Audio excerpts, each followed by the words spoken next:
আসসালামু আলাইকুম। কেমন আছেন সবাই? আলহামদুলিল্লাহ আমরা আল্লাহ তাআলার অশেষ রহমতে ভালো আছি। তো আজকে নতুন ভিডিওতে আরও একবার সবাইকে স্বাগতম জানাচ্ছি। তো আজকে ভিডিওটি অন্যরকম হতে চলেছে। তো আজকে ভিডিওতে আমি দেখাবো পাঙ্গাস মাছ 1 মিনিটে কীভাবে পরিষ্কার করবেন। আর ভিডিও শুরুতে আপনাদেরকে যে গাছের পাতাটি দেখাইছি এই পাতাটা ছিল খসখসে টাইপের, আর পাঙ্গাস মাছ যেহেতু পিসেল টাইপের হয় তো দেখা যাচ্ছে 1 মিনিটের মধ্যে পরিষ্কার করার জন্য এই পাতাটি যথেষ্ট। ঘরোয়াভাবে এই পদ্ধতি অবলম্বন করতে পারেন। আমার এই ভিডিওটি সম্পূর্ণ দেখতে থাকুন, স্কিপ না করে এবং না টেনে।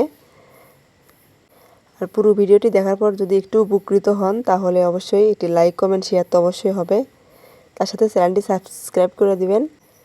আমি অনেক আপুর ভিডিওটি দেখেছি যে 1 মিনিটে পাঙ্গাস মাছ পরিষ্কার করার পদ্ধতি অনেকেই দেখাইছে, কিন্তু সেখানে টাকা খরচ করতে হবে। যেমন হচ্ছে লেবুর রস, তারপর খাবার সোডা, বেকিং পাউডার, তারপর টক দই, এগুলো ব্যবহার করে অনেকে পাঙ্গাস মাছ পরিষ্কার করে। আসলে আমি যে পদ্ধতি দেখাইছি এখানে 1 টাকা খরচ হবে না, বিনা খরচে একটি পাঙ্গাস মাছ পরিষ্কার করতে পারবেন। তো এই পদ্ধতিটা আপনারা চেষ্টা করে দেখতে পারেন।